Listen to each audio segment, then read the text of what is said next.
growing up? Well, that's been so long, I can't remember, brother. It was, I tell you what, I couldn't survive in your culture, and I doubt if you could survive in my culture that I grew up in. I was born in 1936, and this was 5 years before the war started, the Second World War. And when we would go to school, when we started school, we had a song, Remember Pearl Harbor. I don't know if you've ever heard that or not. Remember Pearl Harbor. And we, in the public schools, then we would have chapel, if you can remember that, Bible reading, and we would sing military songs. I remember keep those caissons rolling along. And so it was very patriotic. Everybody contributed to the Second World War. And we lost so many people, of course, but that's a different story. There were thousands of people were lost for our liberties in the Second World War. But I was born in 1936, and the war started December 7th, 1941. But the childhood, it was so different. It's unbelievable. I've lived in your culture a little bit, but this is unbelievable. What I could tell you, we didn't have.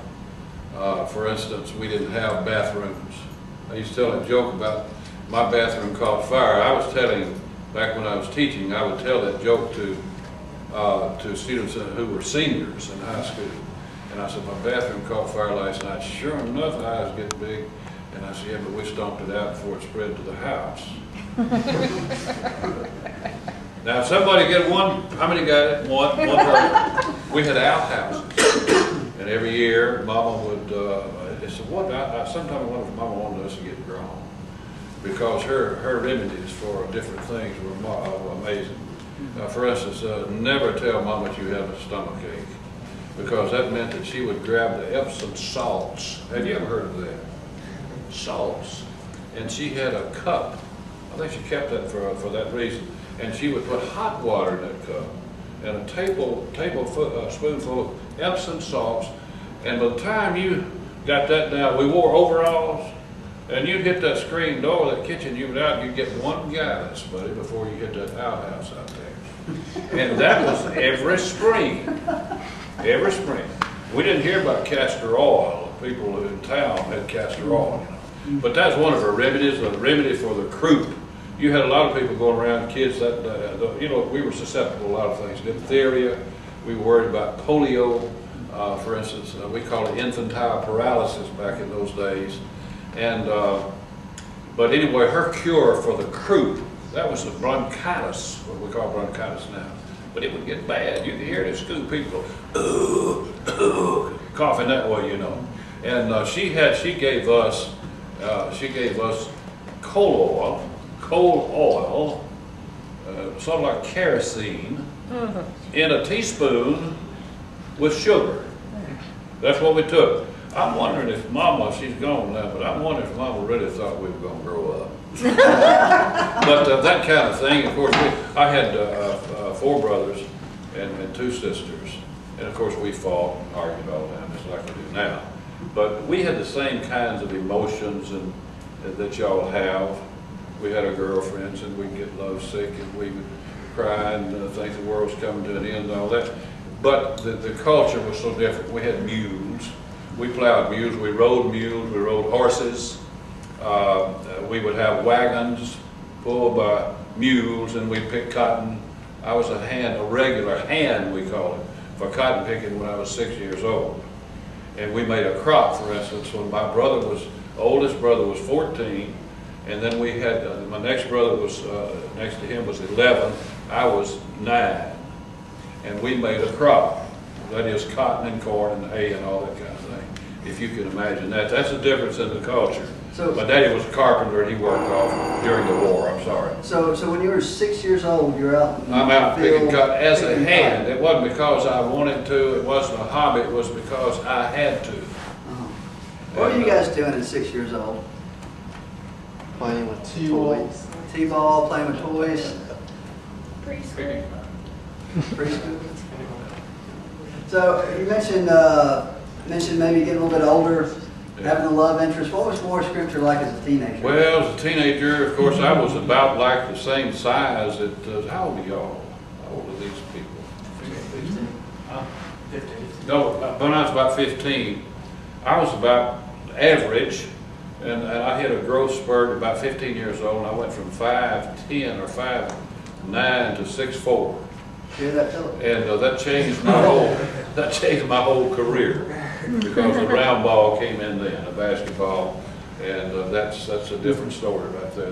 That carried me out of the cotton patch, brother. They got me out of the cotton patch. But the teenage years were the same they are now. Of course, you've got different means. We didn't have telephones. We didn't have electricity until I was 12 years old. We had electricity. We had no indoor plumbing.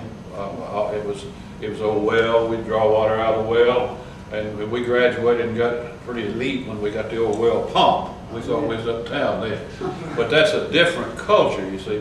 But we still had the same kinds of problems, and you have more kinds of things to deal with than we did. We get in trouble, but you have more opportunities to get in trouble than we did.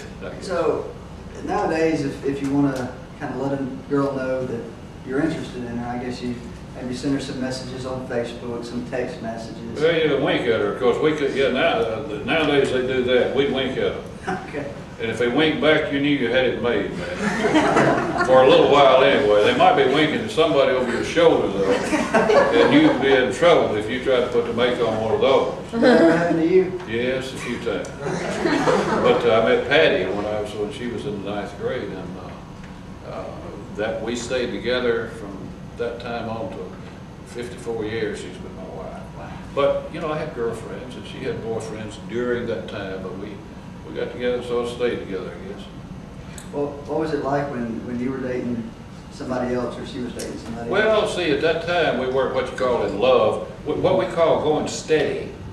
Have you ever heard of that term? Once you settle in on a girlfriend or a girlfriend to a boyfriend, I hope that's the way it works with you. A little humor there too. You can figure that out. Anyway, once you settled in, about sometimes, it was 18 was pretty old at that time, 18 years old. Because you go to war. Yeah, that's right. And you were out of the house. You were pretty well expected to be on your own by the time you graduated from high school, and you were 18, 19 years old. And most of us got married. I was not hardly 20 years old when I got married. I was a little bit late. Patty and I were a little late for that time. But anyway, it's about the same as this. And I don't know what y'all call it when you pair up, what do you call it now? You don't call it going steady, do you? What do you call it? Talking. Isn't that what y'all call talking? Or? Talking, going out. Yeah. But if you got just one girlfriend. That you'd say, hey, we're going out. Okay. Might not ever leave the house, but yeah, they're going out. You're going out with such. That means the same thing going steady, I guess. Yeah. Okay, so that's a different lingo than we used. Now, you said things changed when you picked up a basketball. Oh, when I picked up a round ball, 11. Of course, I throw no dish rags on a nail, mama nail in the kitchen, and I throw a dish rag, and then I get hold up to the nail. And that's when I started out, and then we finally, for Christmas, got us a ball goal, basketball goal. Didn't have a net. Put it on the barnyard, on the hall of the barn. Put it up there.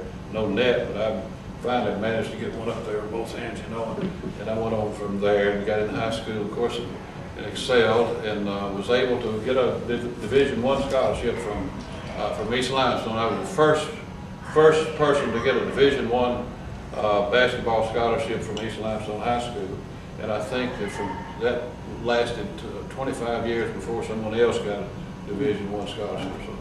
But I was about 6'5", 6'6" then. To Memphis State, which was a basketball power back in those days. And I was very fortunate. So that was my way out of the cotton patch and the good times,